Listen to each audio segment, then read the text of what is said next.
नंदराज जी वो देखिए।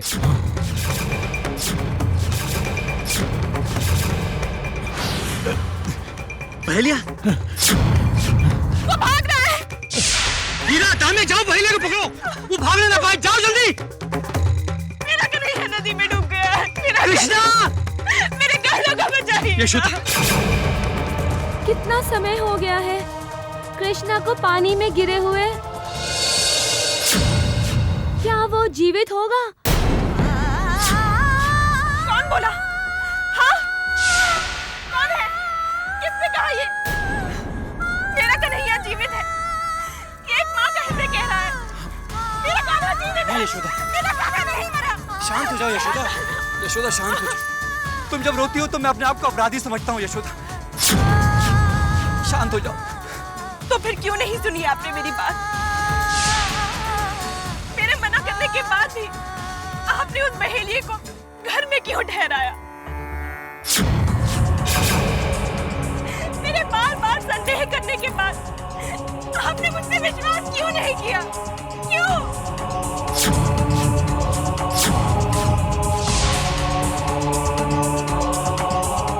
मुझे क्षमा कर दो।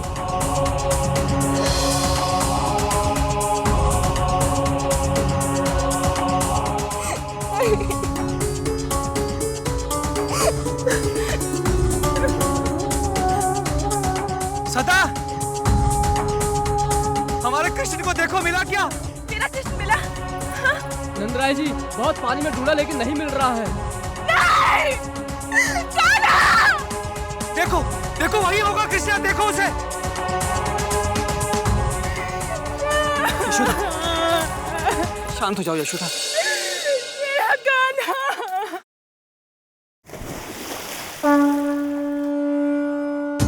मैया,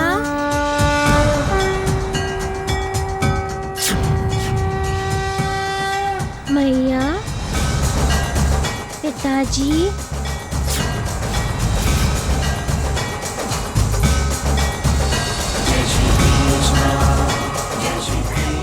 मेरा कान्हा जीवित है।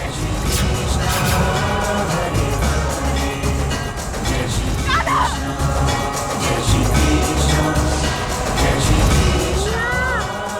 कान्हा! कन्हैया! कृष्णा, कान्हा!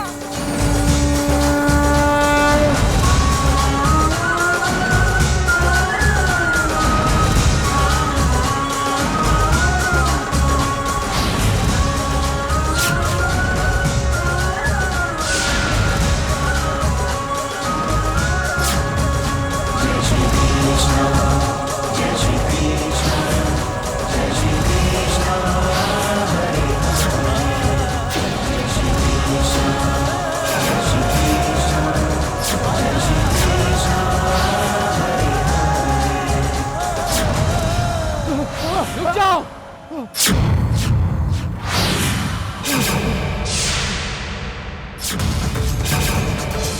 रुक, छोड़ो नहीं इसे।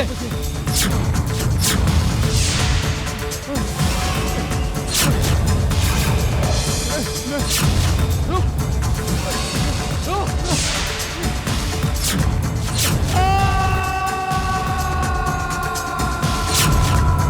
मथुरा नरेश!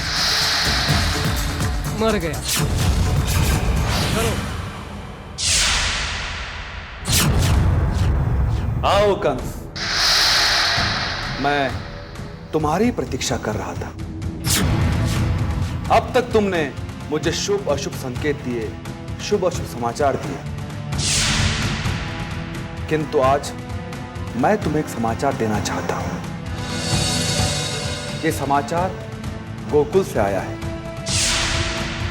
तुमने जो एक बहेलिया गोकुल भेजा था, उसने एक पक्षी को मार के गिराने में सफलता पाई है। और वो पक्षी कृष्ण है। कितने मूर्ख हो कंस तुम। वासुदेव, कृष्ण मर गया, ऐसा तुम्हें किसने कहा? कृष्ण कभी नहीं मर सकता कंस। तुमने सत्य कहा। कृष्ण मेरी आत्मा है और आत्मा कभी नहीं मरती। वासुदेव, किस पक्षी की बात कर रहे हो तुम? मैं उस पक्षी की बात कर रहा हूं कंस, जिसे तुम बहलिया कहते हो। वसुदेव, जिस बहले को तुमने शिकारी बनाकर भेजा था, वो शिकारी नहीं, शिकार था। सनातन बहलिया तो कृष्ण है, जो दुष्ट पंछियों को चुन चुन कर मारता है। जिस बहले को तुमने शिकारी बनाकर भेजा था, वो स्वयं कृष्ण के हाथों का शिकार बन गया। तुम्हारा भेजा हुआ बहलिया मारा गया कंस। वसुदेव, यदि यह सत्य है तो यह समाचार मुझे क्यों नहीं मिला? इसमें तुम्हारा कोई दोष नहीं कंस, क्योंकि उल्लुओं को दिन में कुछ भी दिखाई नहीं देता। वसुदेव, समाचार ये नहीं कि बहलिया मारा गया, बहले के मरने से कृष्ण का ईश्वरीय अवतार और भी पक्का हो गया। और ये सत्य है कंस, इस सत्य को जितने जल्दी हो सके समझ लो, नहीं तो एक दिन कृष्ण रूपी बहलिया तुम्हारे प्राण रूपी पक्षी को मार देगा। हट!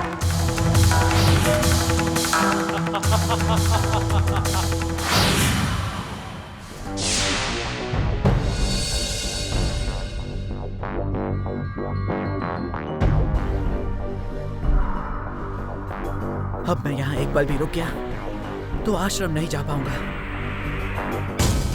माँ और पिताजी की ममता मुझे रोके, उससे पहले बैलगाड़ी भगाओ, भगाओ। देव, बेटा देव, देव बेटा, मत जाओ।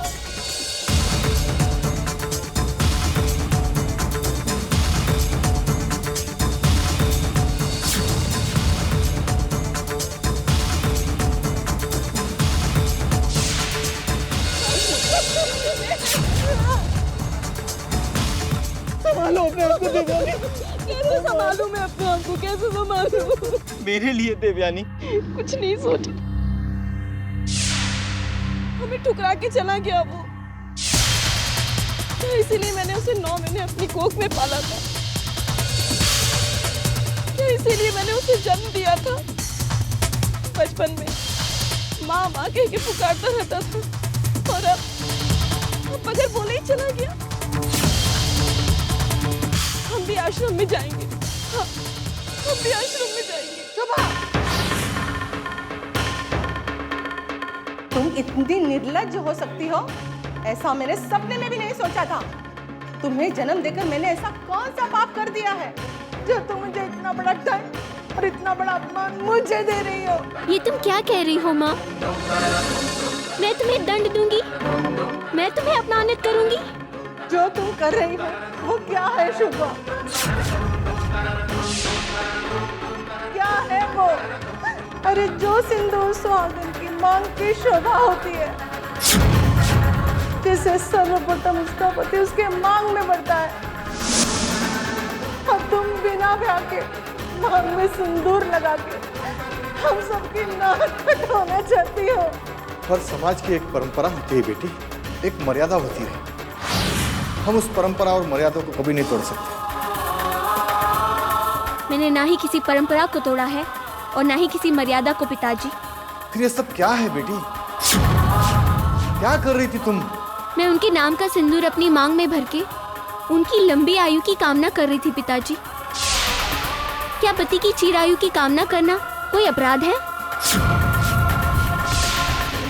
देवी प्रसाद जी मेरे पति हैं और यही एक अंतिम सत्य है। मैं यहाँ उनकी धरोहर बनकर रह रही हूँ। क्या माता पिता होने के नाते मुझे ये अधिकार भी नहीं देंगे आप? दीदी नहीं देंगे तो मैं यहाँ से चली जाऊंगी। इस घर से हमेशा हमेशा के लिए चली जाऊंगी। शुभा, मैं ये कभी नहीं चाहूंगी कि मेरे कारण मेरे माता पिता को दुख हो, कोई पीड़ा हो। विवाह से पूर्व पुत्री सिर्फ अपने माता पिता की होती है, परंतु विवाह के पश्चात वो अपने पति की भी। शुभा,